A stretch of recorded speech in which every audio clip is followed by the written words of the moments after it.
Hello, everyone, and welcome to the concession stand here on the KB Radio Network. I am your host, Kevin Reed, and welcome to the review of X-Men 97, Episode 6, entitled Danger.EXE, currently on Disney Plus for your viewing pleasure.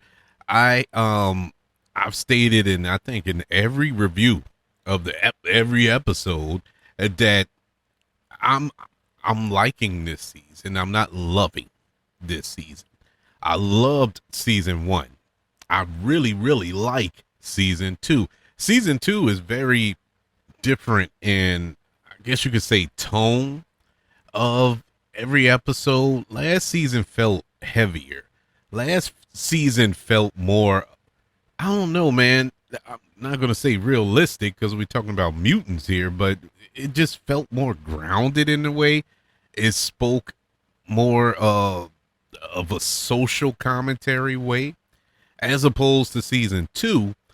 It's not too much of that. Now, with all that being said, so far so good. 6 episodes in, and I'm enjoying it, even though it doesn't quite live up to season 1 in my humble opinion. It's still very enjoyable. We've seen some jaw dropping moments throughout this season, whether it was the evolution of Apocalypse coming to power, or Magneto being completely just vaporized by Apocalypse, and seeing Wolverine go through this kind of existential crisis that he is. And it's a lot going on this season that is very interesting, and it is keeping me fully engaged. We've arrived at episode 6, and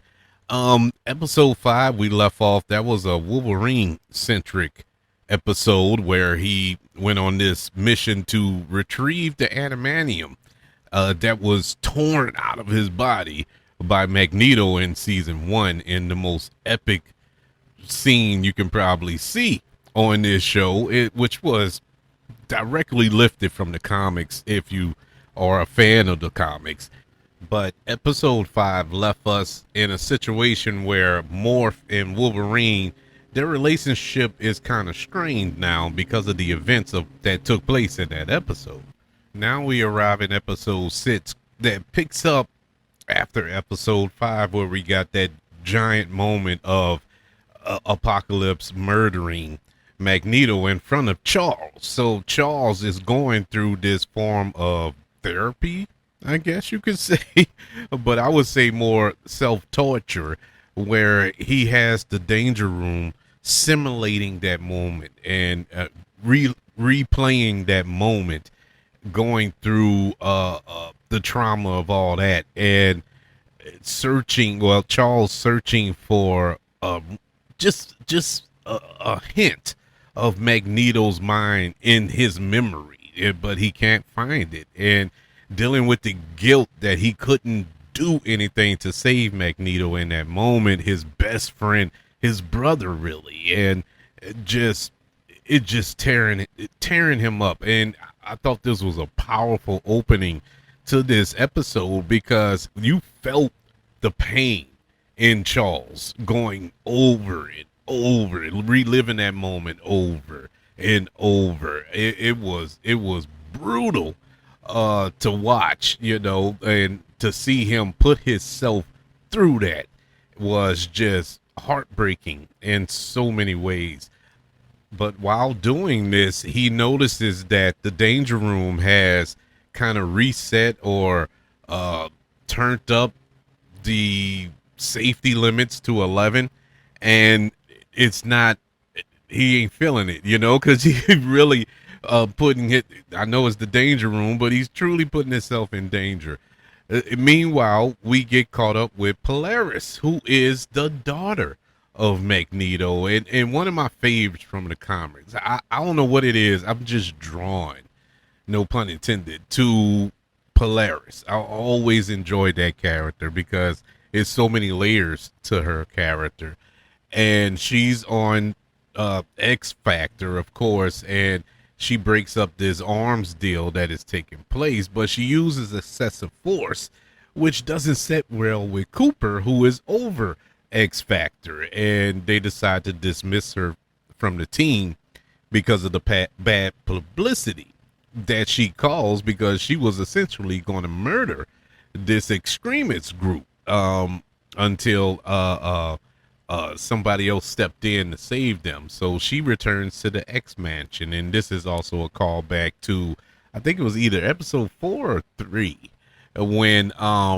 Jubilee was speaking with her and telling her that, at one time you were an X-Man. At one time you fought on the side of good, even though X Factor does fight on the side of good, but there are self-interest involved. There's government regulations involved and all this other good stuff. It's similar to the Sokovia Accords in the MCU.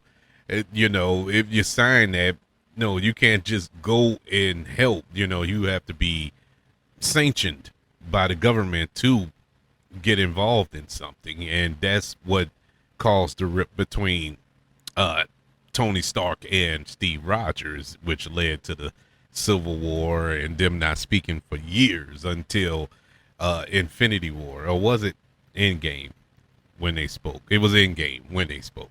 And so, anyways, yeah, you got that, and she returns to the X-Mansion, and then you have Xavier. He promotes Storm to be the head mistress at the school, and him, Cyclops, Jean, and Beast, they return to Genosha.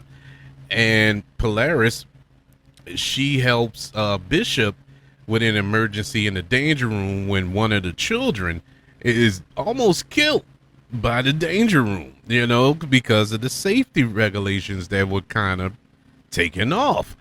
And the Danger Room assessed that the X-Men must be ready for even more greater threats than ever before, and taunts Polaris with her negative feelings about her father, because the Danger Room is linked, kind of had the same link as the Cerebral, and can read the minds of anybody that's in there in order to manifest their fears and what troubles them the most, so they can conquer it overall. That's the whole purpose of the Danger Room. And so that's the game that that's the game that the Danger Room is playing with her, and she ends up losing control and essentially hurting some of the students that were in the Danger Room with them. And so Bishop stops her before she can really do any damage to anybody else. And at that moment, the Danger Room takes form. She takes a humanoid form to become Danger, which was a cool run in the comics. Read that run, all of X-Men runs, their little issues, their little mini series, if you will, that they had, are epic, man. I mean, Danger, I think Josh Whedon, if I'm not mistaken, wrote that in the comics. I could be mistaken. I'm pretty sure somebody can fact check it. But if I'm not mistaken, Josh Whedon created this character of Danger, which is a humanoid manifestation of the Danger Room. So Danger ends up knocking Polaris out, and steals the personal X-Jet. And so she's heading to Genosha to confront her master, or her father, or creator, however you want to categorize it, and that'll be Xavier and the other X-Men who are there, and end up besting them when she gets there, besting them because she can use knowledge of their powers against them. And so Polaris and Bishop, they arrive in Genosha with Xavier psychically imposing positive thoughts in her head of her father, Magneto, because up to this point, she's not feeling Magneto. She doesn't, when she was coming up, Magneto was the villain. He was the bad guy. He was evil, And so she wasn't around when he made this change, when he turned his new leaf and tried to do right. That we found him at the beginning of season one when he took leadership over the X-Men. And so all of these memories that Charles has of this, he puts it in her mind, and that helps her supercharge her powers, and she ends up defeating Danger. And that was also epic moment that took place there. That was all because of Charles giving her those memories. So Xavier, he decides to base the X-Men in Genosha and establish X Corp, which is in the comics. X Corp was this organization that helped mutants and provided help for them and whatnot, and the government wasn't feeling that. So we see that this is going to cause a lot of problems involving Cooper and X Factor and other forms of government as well, on top of the fact that they still have to contend with Apocalypse. And this is where this is where we get not a mid credit scene. It was at the very end, but the final scene of this episode, when there are we find Apocalypse return. He's in Athens at this point, and this is the present time, 1997, and he's resurrecting a body to become one of his horsemen.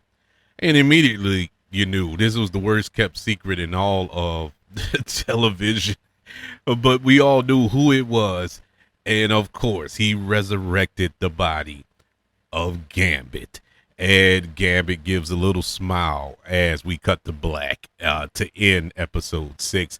This is going to be really, really interesting, because we know that the rogue factor when it comes to Gambit, and we know this isn't the Gambit that we know.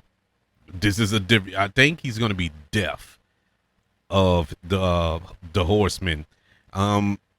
He's not going to be a good guy, at least not yet. They're going to find a way to change him back around so we can get our good old Creole Gambit back. But it's good to see that this was happening. They teased this at the very end of season 1 when Apocalypse was on Genosha and he picked up one of Gambit's playing cards after all of that took place. And so we finally getting it here at the end of season 6 with 3 episodes remaining this season. I would imagine we're steamrolling ahead, because there are a lot of storylines that, in my mind, I think that they're going to bring out Magneto returning. Let's remember, these are comics. Nobody stays dead in comics. If you remember in the comics, for all of you comic book readers out there, Magneto becomes Onslaught, who was a beast. And so is he going to be resurrected as one of the Horsemen, or is he going to come back as a different form of Onslaught and try to take everybody out? Who knows? How is this going to affect the X-Men going forward? Not just Rogue, but the X-Men as a whole, when they see Gambit, and how are they going to take down the most powerful mutant ever, and that being Apocalypse? In 3 episodes, we got a lot to deal with. Wolverine, and his little dilemma that he's going through right now. Is he on one of his soul searching missions that he always does in the comics? He did it in the movies, live action movies, where he goes off by himself and try to right his wrongs that he's committed in his life, at least mentally. And so, I'm excited to see what is remaining this season. And they don't have to, all that stuff I listed, we don't have to wrap it up in these 3 episodes. We know a season 3 is coming. So it can roll over. Please stretch it out. I'd rather you stretch it out, honestly, rather than rush it through and it not be satisfying as it should be. But episode 6 was really good. It was a Polaris centric episode, and it dealt with a lot of trauma. It dealt with a lot of mental health issues that all of us, humans and mutants alike, have to deal with on a daily basis, whether it is grief, trauma, daddy issues, and all that. It was all there, and I think it was handled with care and handled perfectly for this show. And so this was one of the better episodes of this season. I think it's no coincidence that Bo DeMeo co-wrote this season. I mean, not this season, but this episode. And so it had some of that charm and flair that we came accustomed to in season 1. Yeah. This was a goodie, but that's just one man's opinion. I want to know yours. Are you enjoying X-Men 97 season 2 so far on Disney Plus? You can let me know by subscribing to KBRadioNetwork.com website, where all of my previous episodes are, including this one. You subscribe and you will be notified of new episodes that I drop all the time. There's no schedule. Basically, whatever's coming out that week, look for it on that website. You can look for it on YouTube as well. Subscribe to the KB Radio Network channel on YouTube. Like this video too while you're there. Don't forget about the 5 stars, the reviews, and sharing this show if you're listening on Apple Podcasts, Spotify, iHeartRadio, wherever you are currently listening to the concession stand here on the KB Radio Network. Everybody, thank you for joining me as I dove into X-Men 97 Season 2, Episode 6, entitled Danger.EXE. I'll see you next week for Episode 7. Till then, I want you all to know that I love you. Continue to love everyone. And until we speak again, you all be blessed.